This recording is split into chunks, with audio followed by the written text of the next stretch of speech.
Ang tanging inaasa-asahan ng mga Pilipino, ang Korte.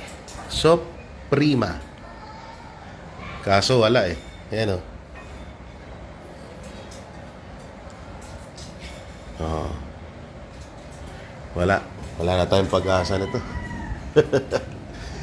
Ay, nako po.